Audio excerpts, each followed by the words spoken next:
We are live. Oh, shake it out, man. Shake it out. We've got our first on the whistle of preseason. 6 people in the room.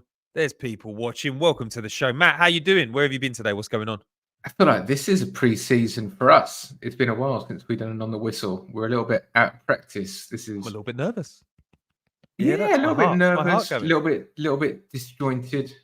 Yep. Trying to find our legs, trying to find our fitness ahead of the season. Yep. Arsenal versus Liverpool. It's a big game, Matt. I don't like wasting them on preseason. I want to be playing Ludogorets. I want to be going on a tour of Austria like the Wenger days. I don't want to be playing the big teams like this. The days of just mailing it in sort of preseasons are done, aren't they? This was a good test, I thought. This is a really good test. I think probably one of the best tests because Liverpool is such a good counter-attacking team. They're really, really dangerous. And I think we're so used to having the ball a lot, especially in pre-season, that to come up against a team who could be really, really devastating on the counter, which is when we have often come unstuck, I think it's really good to play a team like this in pre-season, and it helps us switch on. And I think that was sort of the case today. Yeah.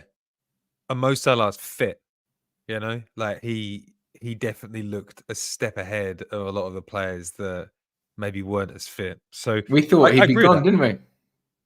Yeah, we did think he would be gone. We thought, I mean, Liverpool turning down, what were they offered? 200 million? I wonder if they regret that a little bit. That offer's not coming back now, is it? No way. There hasn't been, wow, Saudi is serious about building the best football team in the league transfer this summer. Casemiro hasn't gone. I don't think Ederson has left yet. Maybe Kevin De Bruyne is probably the closest out of the lot, but they're not moving like they were last summer. Yeah, I mean, we should actually talk about that in greater length at another time. But I think instead of it being seen as a logical last place for people to finish out careers, it feels like it's almost a signal to players that they need to shape up. Casemiro linked with Saudi. Oh, guess what? He spends the summer getting fit. He looks like he's lost about 15 pounds over the summer. Mo Salah linked with Saudi. You think that's his last move? Comes back looking hungrier and faster than ever. So it's almost like maybe rather than the agent putting the news out in the news, it's their own clubs putting the news out. And it's a catalyst for players to realize how lucky they are to be in the Premier League and fix up and get in the best shape of their lives. Matt, allow me to crash and burn nice and early. So remember that I said this. I think it's actually better for Liverpool to keep their major stars in Arne Slot's first season because they're not his players, they're Klopp's players. They've won everything. If things start going south, the power of their voices in the dressing room will be really strong. And I think it's going to be difficult for any manager to manage those personalities. So I want to see Van Dijk stay. I want to see Trent stay. I want to see all of those big name players that have big trophies to their name stay because I don't know whether Arne Slot has got the sauce that Klopp does. So fingers crossed. I think it's going to go well for a little bit and then we'll see what happens those cold nights in December when Liverpool aren't doing it. That's what I'm hoping for. Oh, I'm going to play devil's advocate and I'm going to say it's very, very fortunate for Slot that the big names are staying. It's going to bridge the gap. It's going to give him an opportunity to put his philosophy in place. These are top tier players and talent alone. They have the capability of getting into the top 4 with that team. And so I'm going to go the opposite way. I'm going to say Slot's got a great chance from what I saw today of getting back into the Champions League. We're already getting spicy. We're already getting spicy before the theme tune. I'm going to add the theme tune in a little bit later because it's late at night here, and I just think the people want hottest of takes. Hottest of takes. The hottest of takes. The AOP hottest of takes. Make it spicy. Dust off those unspicy opinions, warm them up, and put them into the ether. Matt, where are you going to take this week's hottest of take? Look, we've been unerringly positive about Arsenal for some time. Back half of last season was absolutely spectacular. We managed to balance being absolutely miserly in defence with being ferocious in attack. But I did think that today we did see a couple of signals that maybe we need a little bit more going forward. I think there's so much technical stability. There's so much reinforcements in defense, but I couldn't help looking at it and going, where's the magic? Are we going to sign any? There's been talks of Marino, Caliafora is coming in, but yet we're 5 years in, and I think Mikel Arteta has only signed 3 players and up who play up front. Eddie was coming on. MLS and Ethan Neri, maybe not the game changers we need them to be now. And all of it left me yearning for a bit of Sesko, a bit of something special up top. And I think we spent since January saying we cannot go without a winger and a striker. And now the Premier League season starts in 3 weeks. And I will continue to say we cannot go into the new season without at least a top tier winger or striker who can challenge for a starting place. Not just backup, challenge for a starting place. But as it gets closer, I'm getting more and more concerned that we might not see that.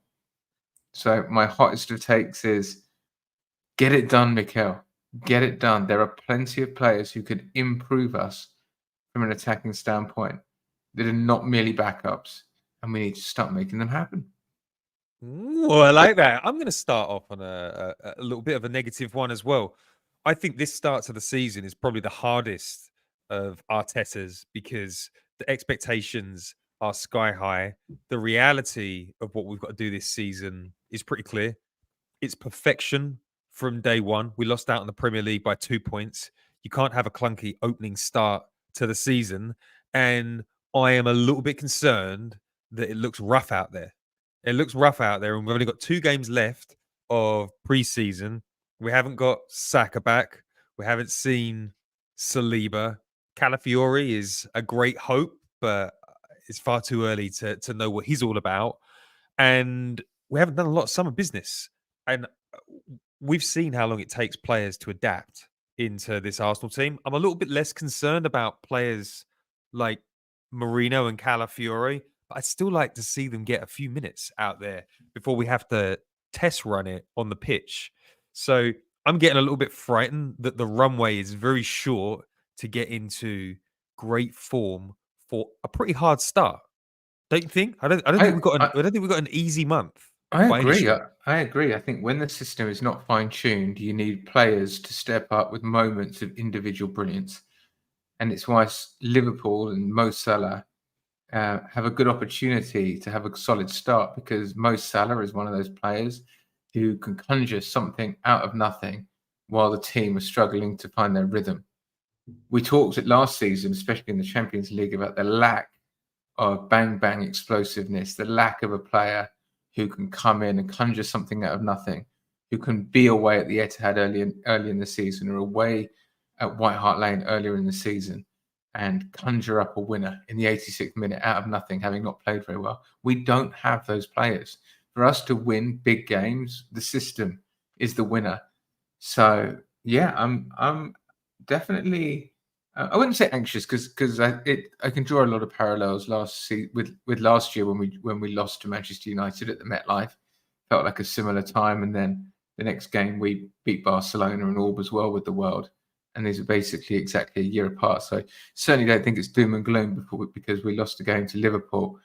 But I do think the reaction and the response to this and the fluidity of our attacking play is going to be really, really important to see. Yeah, and listen, let's just accept as Arsenal fans, let's be honest, we're going to be a bit twitchy at the start of the season. We know that there is a lot resting on a really strong start, a sustained start as well. And you just look at the fixtures, an opening game against Wolves at home. Like I'm feeling that. I think we can win that. Aston Villa away on the second game of the season, fully fit squad. A player that really wanted a move to Arsenal, didn't get that move, sitting in the centre of their midfield, trying to bully us. Don't like that. Then you got Brighton, Spurs, City. I mean, that is a horrible start. You've got to get some wins. You can't be drawing 3 out of the 4 there. That's a pretty tough. Drawing three and winning 1 is not the worst result.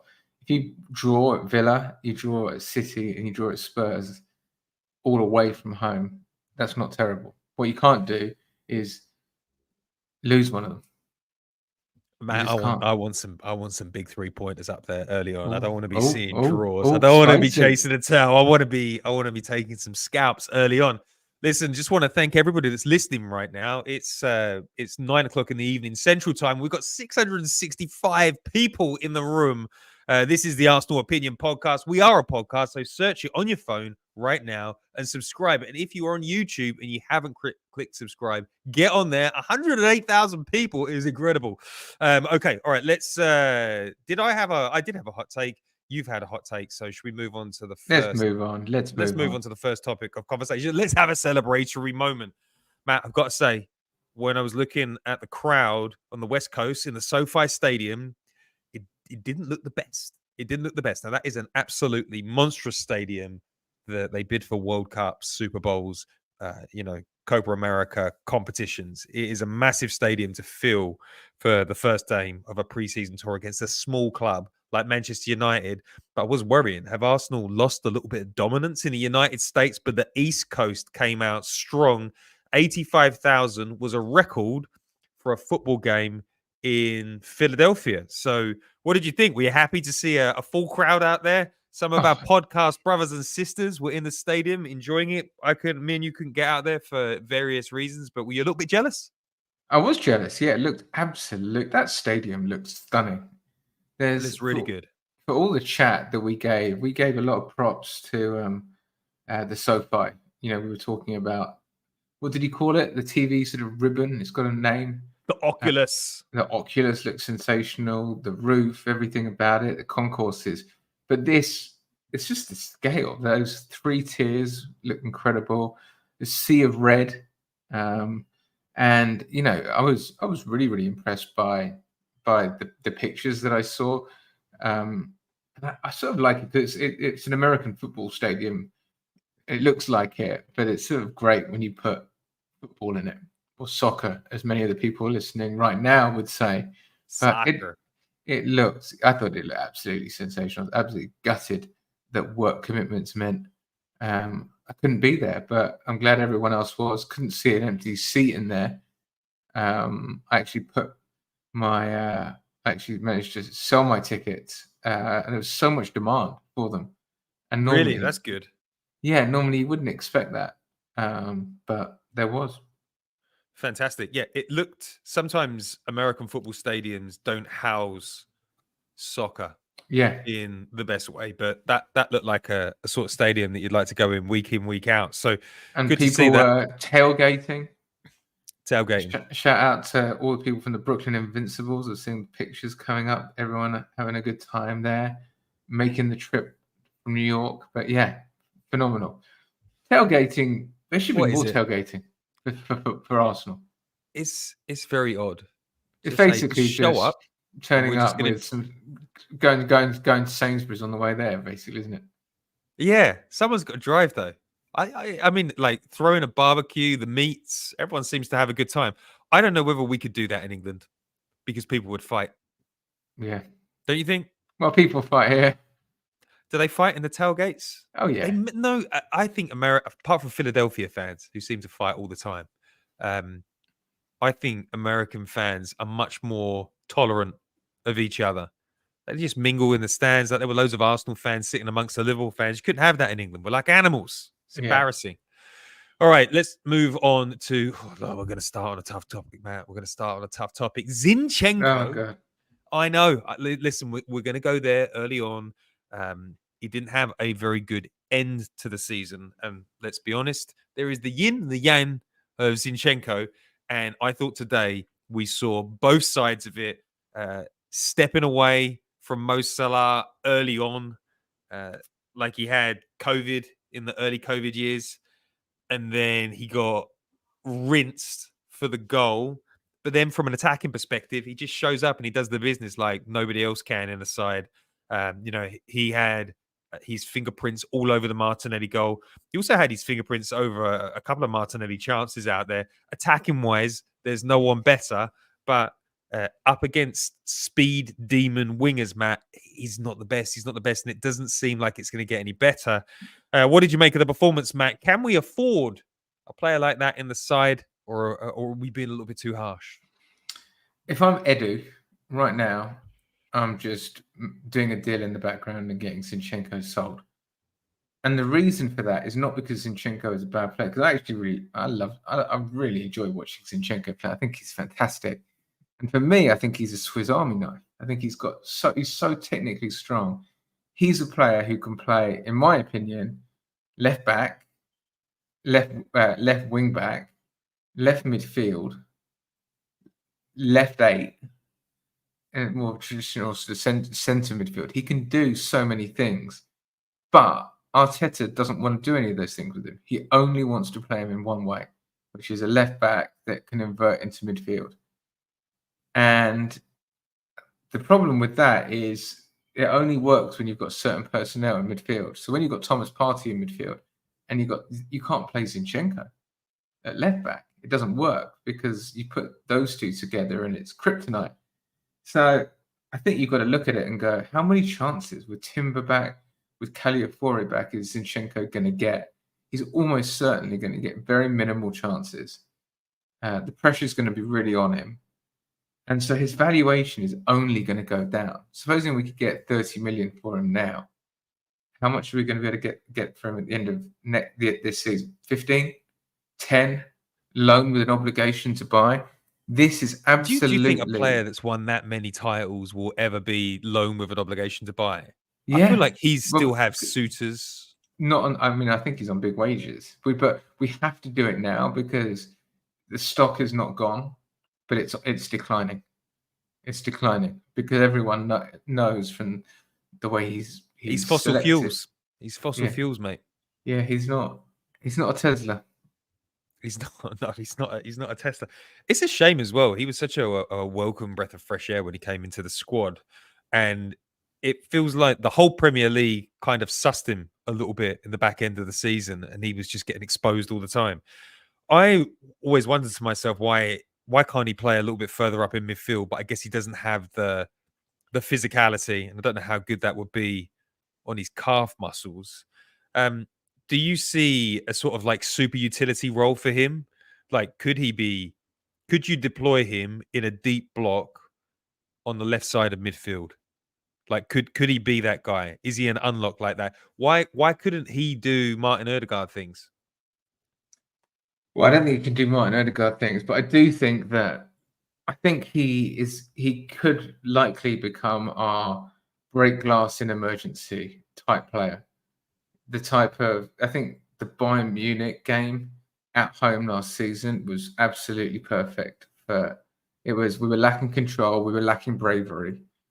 We were feeling anxious and scared because we were 2-1 down to Bayern Munich.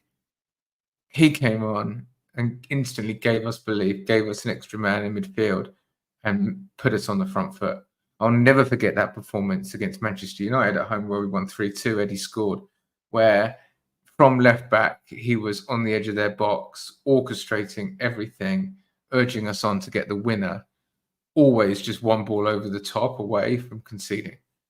Yeah. And so, I can see a role for him as, like I said, as a break glass in emergency, bring him on when you need a goal or 2 goals in the last 15 minutes. He's a deep block unlocker.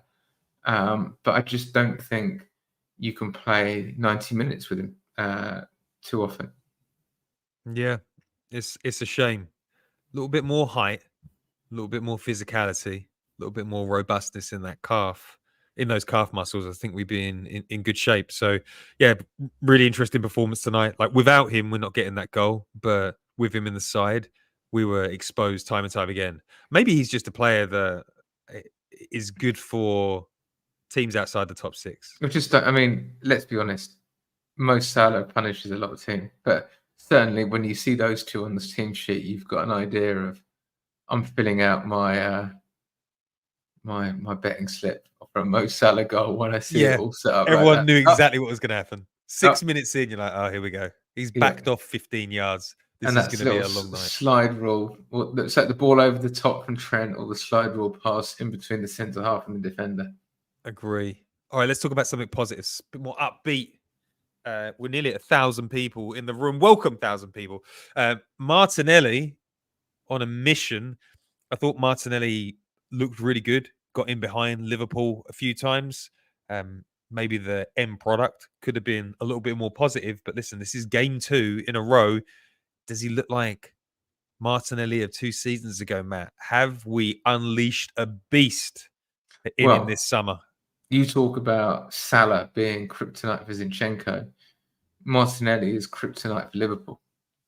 I mean, Klopp said some very nice things about him many years ago, but it feels like every time he sets foot on the pitch against the Reds from Liverpool, he has that innate sense of confidence about him. He goes back to using that raw pace and aggression. So I thought it's been a really, really positive. Some really, really positive moments from him today. In the last game, he looks focused, he looks energetic. The comments from Mikel Arteta are extremely positive. We ended last season with Leo Trossard as first choice left wing. Yeah. I think we start this season with Martinelli as first choice left wing. But it's really, the proof is really going to be in the end product, because where Trossard is so good is his numbers are so good. He's a goals and assists monster. He's able to outperform XG consistently. Martinelli can often be incredibly explosive, but doesn't quite match it in terms of end product. So this is the moment now. Can he do it? Can he step up? Can he beat the 15 goals? I'm hoping so. I'm looking at transfermarket.com at the moment, Matt, for his valuation.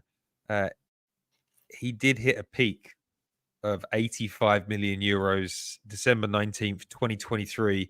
His current market value has dipped by 15 million. Listen, as with Tesla, I don't think you can doubt it. This stock's going to bounce, Matt. He's going to be bringing like bionic robot boots to his portfolio, and we're going to rock it again. I think we can get back to over 100 million this season. I think he can be that player. I'm gonna ask you a question. Yeah. Would you sell Gabby Martinelli now to fund Nico Williams? Absolutely not.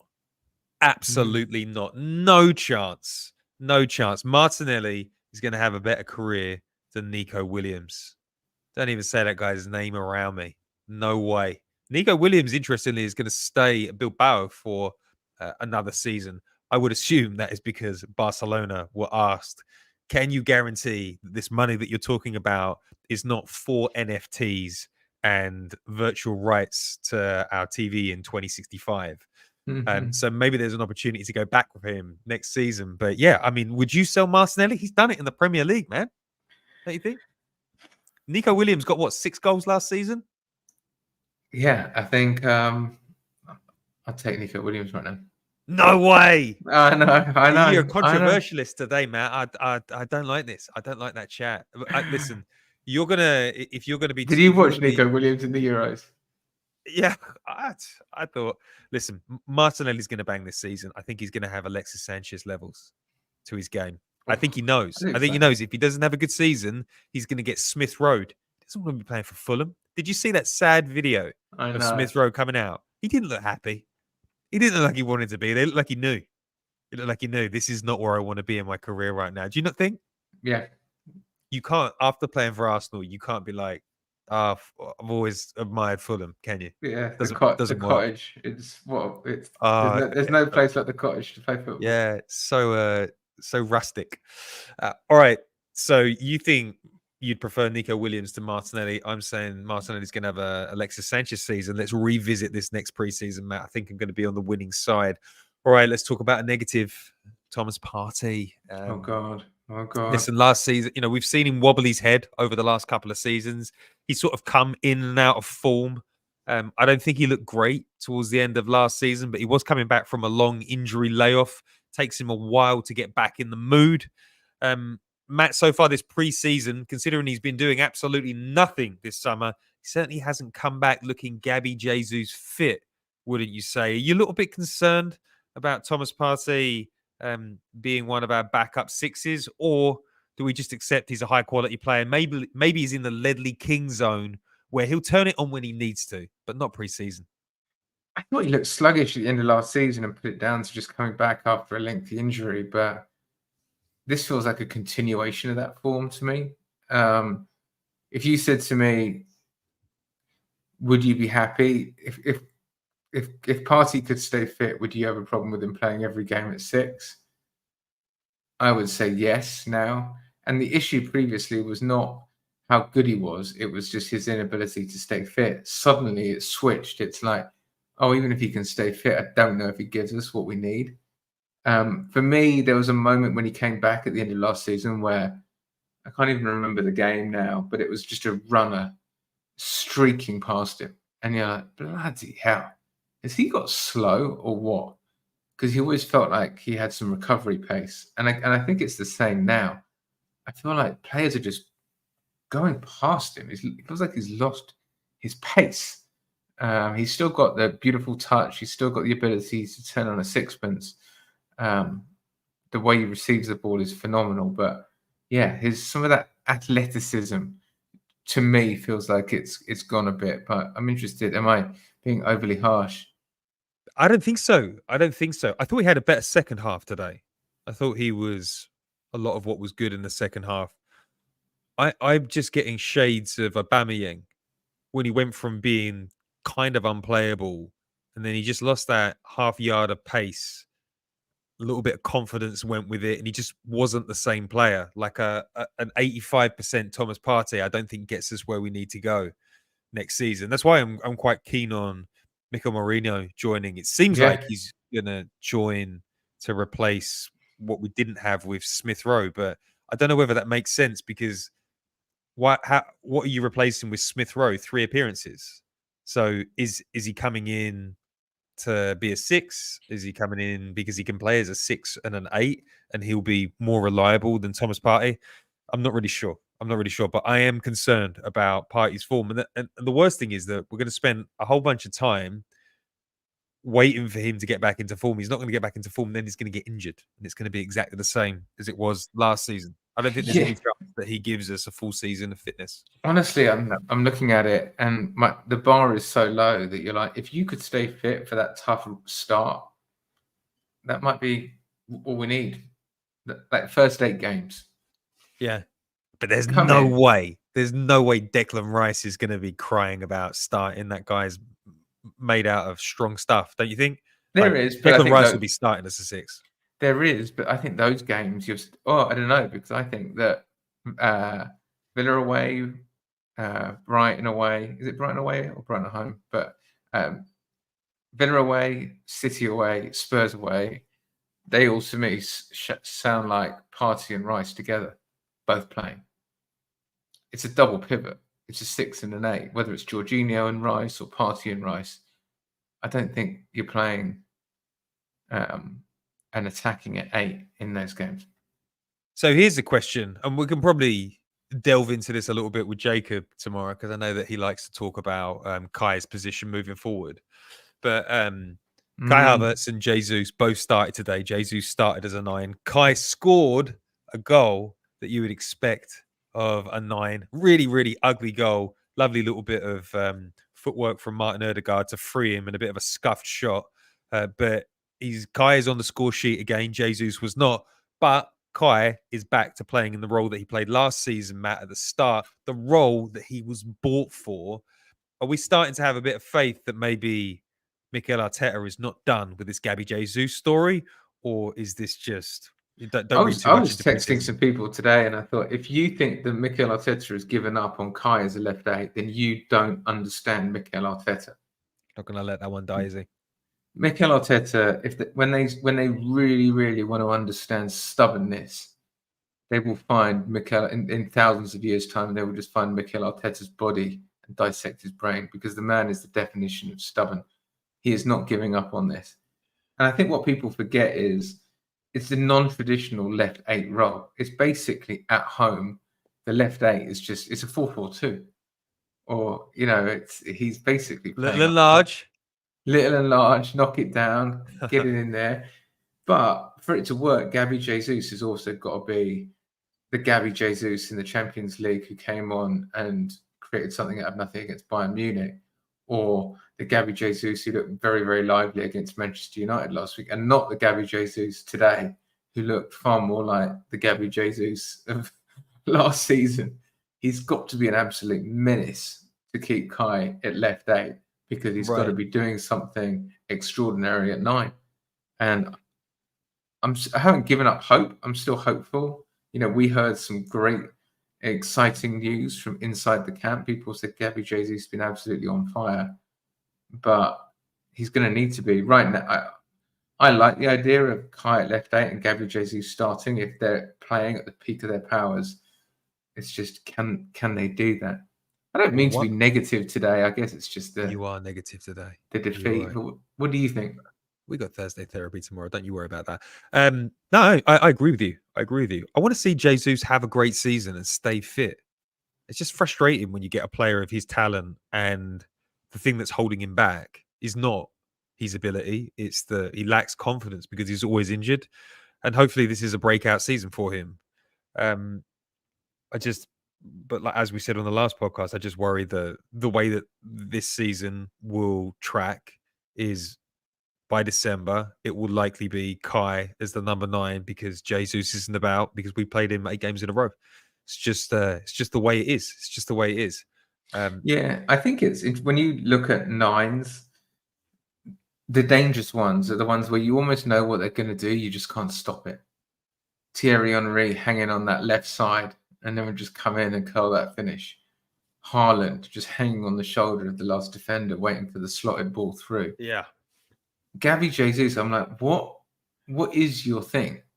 Because where he's so good is operating in congested spaces, but you're putting yourself at a disadvantage when your natural place to be is surrounded by people on the edge of the box. It's like you've got to beat 3 men to get a shot away. I don't know what part of the pitch he's always typically occupying and trying to make his. And so, yeah, I'm a little bit lost when it comes to Gabby at 9 and how that can keep Kai at 8. Yeah, I'd agree with that. Listen, if you're watching this, you want 1,224 people watching live. Oh. Yeah, that's a big number. That's a big number. We like that.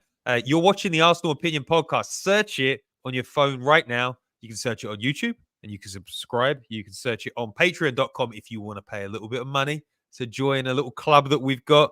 It's $5 a month for all the bonus content and no adverts. And you can search it on all podcast platforms. Hit that subscribe button and get this in your ears every season. We are the fastest podcast in the Arsenal world. We're like right after the game. We're on it. So you don't need to wait for match of the day. All right, let's talk about a slight concern, Matt. If there's anything that we know about being an Arsenal fan, if there is a weakness in the squad, the footballing gods will exploit it to the fullest. And I think we spotted a weakness out there. Martin Odegaard dropping a 90 in pre-season. Matt, we don't have cover for Martin Odegaard. We've been whining on about not having cover for Bukayo Saka for the last 3 seasons. Tell me who covers for Odegaard and do not say Fabio Vieira. I can't be having that. What do you think? Yeah. I mean, I'm going back to Newcastle away last season. Martin Odegaard was out. Who covered for him? Tell me. Can you tell me? I know who it is. I'm just testing you. Newcastle away. Newcastle away. Who covered for Martin Odegaard? I can't even remember. Kai Havertz. Kai. Yeah. There we go. That's where it is. That's where it's going to be. Oh, I don't like it. But I mean, is that it? Who is it? I mean, originally it would have been Smith Rowe, but Winery's too young. But then it became Fabio Vieira. But Fabio Vieira seems to be getting more minutes on the wings. Yeah, let's be fair to Fabio. He wasn't terrible when he came on today. Had a nice shot, caused a few problems out there. But yeah, it feels like we had. Nwaneri's been operating left 8 a lot. So I wonder whether he's going to get minutes there. But I think all of it is, the Marino signing, if we get him, so much of it is about this control that we need. But we are just beginning, in my eyes, to miss a little bit of creativity again. And I'm just thinking, how can we get that up? Because what would happen if Martin Odegaard was out for 15 games? Kevin De Bruyne was out for 15 games last season. Man City found a way. What would we do? Would we be able to find a way? Because it feels like we'd be looking for something completely different if we were going to I'm try going to and give do you it. an idea, Matt. Bukayo Saka. If we get good coverage on the wing, if we get a Pedro Neto and he's good for 25 games, I think you could shift Bukayo Saka inside. He's creative. He's fast. He's intense. He can play with his back to goal. He's got great spatial awareness. I know that Arsenal have practiced with him there way back when, very early in Arteta's tenure. But we haven't ever had the ability to take him off the right because we've never had cover. I wonder if there is a consideration that Bukayo Saka could come inside. Like, why couldn't he do that?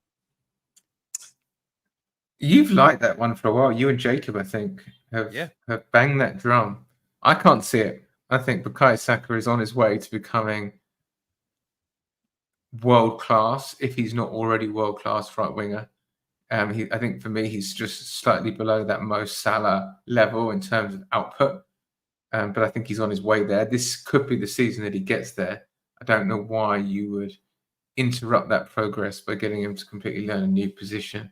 He might have to if Martin Odegaard got injured, but yeah, I don't. Not for me. But if you had a Neto, maybe out wide, very direct. But I don't think you're shunting your best player into new ones. I think you're moving other people around. But I'm feeling frisky about that idea, Matt. I'm feeling very You've liked it for a while. I like that one. I like your footballing intelligence. So all right, I'm going to keep an open mind. So let's talk about another positive. There was a severe lack of children on the pitch today. It was very notable. It's quite mature starting 11. First two players that came on in the second half were senior players. But when the kids did roll out, Matt, on 70 minutes, the chosen two were MLS and Waneri. Do you think that is indicative, perhaps, of the two players that are going to progress into the first team squad on a more permanent basis next season? Do you think these two players are special enough to avoid the William Saliba 2-season loans, the Flo Balogun 2-season loans, the Charlie Patino never come back loans? Well, we put them together, and it makes sense that we put them together, but I don't think they are together. I think Waneri is ahead of MLS. MLS feels he looks like big, doesn't he, Waneri? Yeah, he looks big. He's had a lot of minutes in pre-season. They're not minutes. It's not 20 minutes on the wing at the end of the game. It's meaningful minutes. It starts. It's difficult not to see him as being groomed for that left 8 role. I really see that. But he can also play further forward.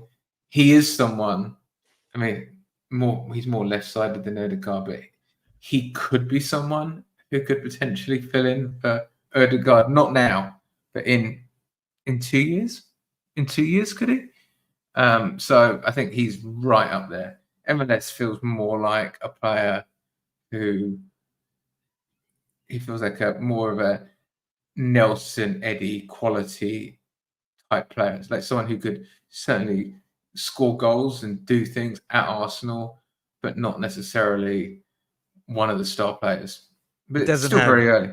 The extra special sauce that you're looking for at the moment, and you think him being put at fullback and not in prime positions is probably a bit of an indicator that he's not quite ready. Well, it's a bit of an indicator, but also I think the fullback role is changing. Like 2 years ago, it was all about the Cancelo type inverter, and now it's all about the Gvardiol fullback doing bits like Caliafori. So maybe if football hadn't moved on or fashions hadn't changed in terms of what you want from a fullback, I think he could have done that Cancelo type role maybe. This Zinchenko backup.